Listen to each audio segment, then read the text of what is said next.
Air fryer adalah salah satu alat dapur yang tengah naik daun saat ini.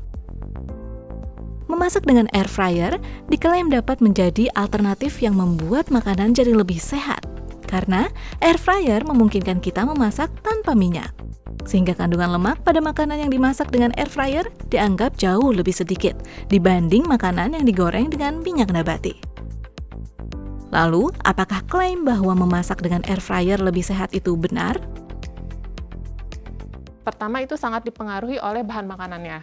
Kalau misalnya bahan makanannya sudah rendah kolesterol karena dia nabati, tentunya mau digoreng, kalau digoreng dia akan ada tambahan kolesterol karena dari minyaknya, tetapi di air fryer ya menjadi sama sekali tidak ada.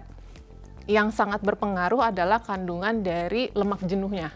Jadi dengan proses pemasakan air fryer, lemak jenuhnya ini akan turun secara drastis jika dibandingkan dengan cara penggorengan. Jika dinilai dari prinsip kerjanya yang memasak tanpa minyak, memang memasak dengan air fryer dapat dikatakan relatif lebih sehat. Namun, ada hal lain yang perlu diperhatikan oleh Sobat IPB.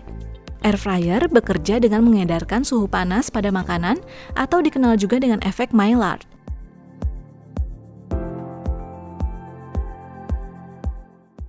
Dengan begitu, makanan dapat masak dan memiliki tekstur yang renyah.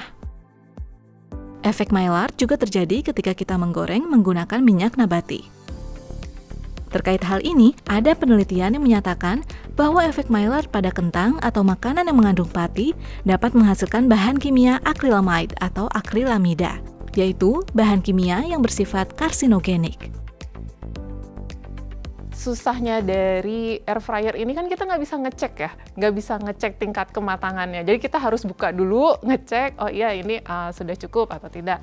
Dan juga waktu pemasakan antara air fryer dengan penggorengan dengan oven itu biasanya beda-beda. Jadi kadang misalnya di resep bilang 15 menit. Nah air fryer karena dia lebih kecil gitu, dia bisa cukup 10 menit aja jika dibandingkan di oven.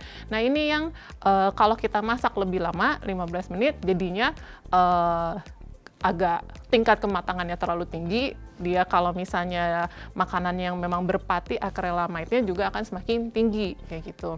Walaupun memang belum ada batasan secara ilmiah, batas atasnya berapa sih gitu. Tetapi memang ini akan berpengaruh juga.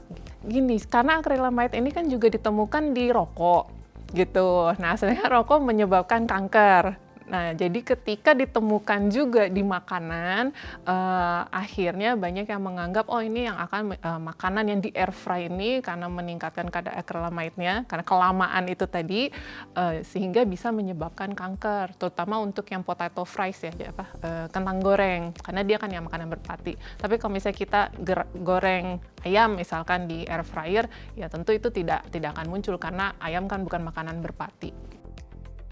Jadi, baik saat menggoreng dengan minyak maupun memasak dengan air fryer, usahakan agar makanan yang kita masak tidak overcook agar dapat meminimalisir munculnya akrilamida.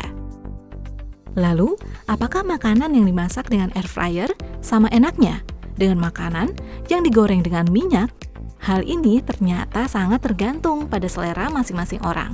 Jadi jawabannya sangat subjektif ya Sobat IPB. Bagaimana? Apakah Sobat IPB tertarik untuk memasak dengan air fryer? Meski dapat dimasak tanpa minyak, namun bukan berarti kita dapat makan masakan hasil air fryer tanpa perhitungan. Tetap perhatikan asupan makanan yang kita konsumsi dan pastikan gizinya berimbang ya Sobat IPB. Terima kasih sudah menyaksikan IPB TV. Jangan lupa like, komen, subscribe, share, dan nyalakan notifikasinya.